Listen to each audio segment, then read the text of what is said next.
an ongoing issue and the cause for a 2 News investigation tonight.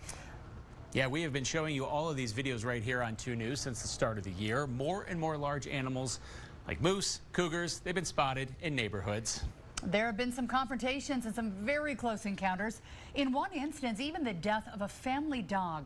Brian Schnee live tonight with the story only on 2 News. And Brian, you looked into what's driving these larger animals for the mountains right now and what people can do to stay safe.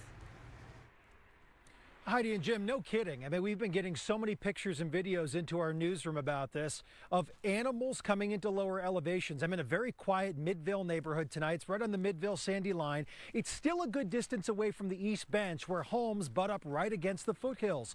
Those are the areas you're most likely to see some of these larger wildlife. But as of late, they've been moving further and further down into lower elevations. When we've had winters like this in the past, same thing has happened. It's Mother Nature's cause and effect. We've just had so many mild winters for such a long time here in Utah that to some folks, you know, it might seem a little, oh, this is kind of unusual. Over the last few weeks, more large animals such as moose, cougars, and elk are making their way into neighborhoods at lower elevations. Okay, yep, just right here in Provo.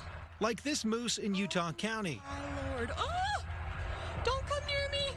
Believed to have wandered into a backyard. The dog was on its property there, and the moose came on to the private property. Where the moose and a family dog got into a confrontation.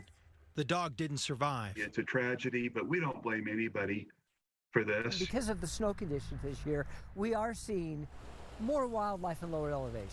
Mark Hadley with DWR based out of Ogden says the snow in higher elevations is covering up plants. So animals like deer have made their way into the valleys. Here are some things that DWR advises you do if you don't want to chance one of these encounters around your home.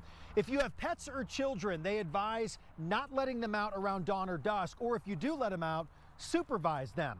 They also recommend installing a motion light. That can help deter some of these animals. And finally, do not feed some of these animals around your home. But it is all food related. It's trying to find something to eat. But deer are still prey, even though they've moved into town. I looked over here and I didn't see anything, and then I looked back on my camera and it was a mountain lion, so it was probably within 20 feet of me, and I didn't even know it. Alan lives in Ogden and has seen a few cougars venture across his driveway over the years. This time I was actually just looking through my camera. I usually look at the late night or the early morning stuff, and daytime stuff I just delete. But then I noticed, I said, oh, check that out. It's an animal following its food source. Deer are the main animal that cougars prey on. So as the deer come down out of the mountains, the cougars just follow them right down. They're following their prey source. It's all about finding something to eat. Regardless if it's moose, elk, or cougars, it all comes back to food.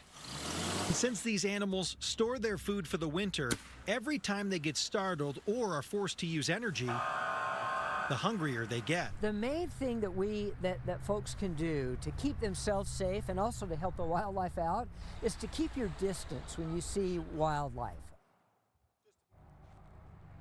Well, that's it. Regardless of the circumstance, regardless of the large animal, keeping your distance is key. Now, if you'd like to report any sort of suspicious or unusual activity with some of these animals, you can always do that to the Division of Wildlife Resources, or if you'd like some more tips for around your home, things you can do to hopefully keep your family safe. We've got a link to all of that on our website in this article right now at KUTV.com.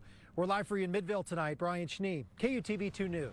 All right, great information, Brian. Thank you.